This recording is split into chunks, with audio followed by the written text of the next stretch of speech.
Hey, salut gang, c'est Louis de Projet FR, je suis content de vous revoir. Dans la dernière vidéo, on vous a présenté le plan pour l'été. Maintenant, je suis allé dans le garage tantôt, puis il y a pas mal de ménage à faire. Donc aujourd'hui, pourquoi et comment faire le ménage dans le garage.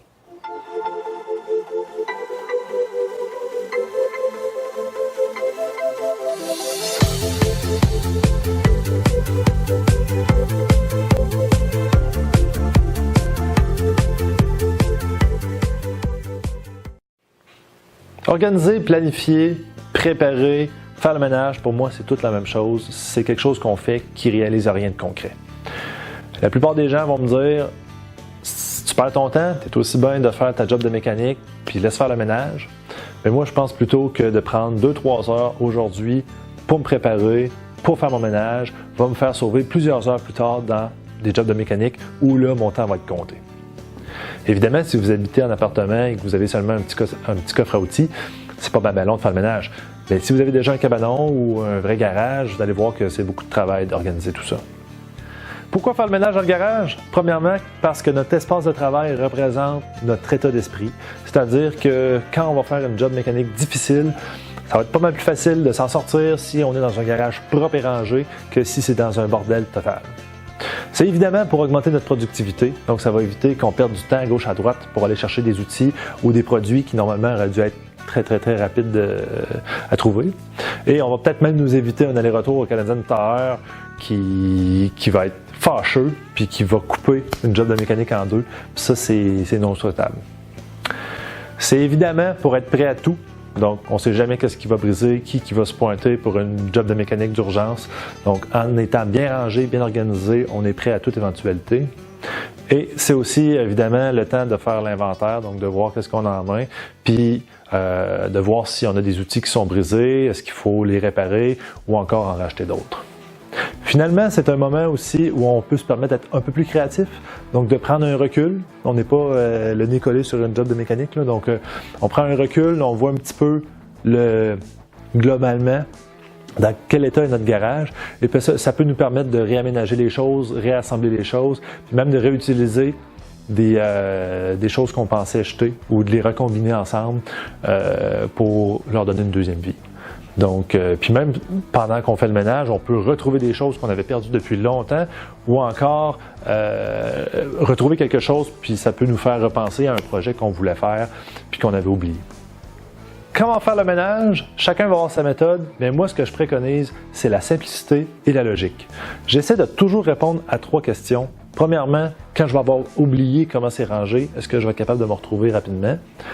Ensuite, est-ce que je suis capable d'expliquer à quelqu'un facilement comment est rangé mon garage? Puis troisièmement, si quelqu'un se pointe demain matin puis que je suis pas là, est-ce que lui va être capable, dans un délai raisonnable, de se retrouver dans mon garage? Donc, en respectant ces 3 questions-là, ça me force à faire un rangement qui est simple et logique. Donc, ce que je vais garder en tête quand je fais mon rangement, c'est la fréquence d'utilisation, évidemment, et le temps que je vais allouer pour retrouver un outil. Donc, si j'ai un outil que je vais me servir à tous les jours, je ne vais pas prendre plus que 10 secondes pour le trouver et il va être proche et bien identifié. Tandis que si j'ai quelque chose qui va être utilisé une fois de temps en temps puis que ça ne me dérange pas de fouiller dans des boîtes pendant 30 minutes, je vais mettre ça bien plus loin. Ensuite, je vais classer par valeur. Donc, les choses qui ont plus de valeur, que ce soit monétaire ou tout simplement parce que c'est rare ou que c'est plus achetable, je vais les ranger beaucoup mieux que les choses qui sont disponibles. Ensuite, il y a une question d'espace là-dedans. Donc, si j'ai des choses qui ont beaucoup de valeur, qui sont très utiles, mais qui prennent beaucoup de place, je vais probablement aller les mettre plus loin pour m'assurer que mon espace de travail soit relativement aéré. Petit truc, essayez de ne pas remplir les tiroirs à 100%. Comme ça va vous permettre de rajouter des outils au besoin ou encore, si quelqu'un ne remet pas exactement les outils de la même manière que vous l'avez fait dans le tiroir, ça va permettre qu'il ferme quand même.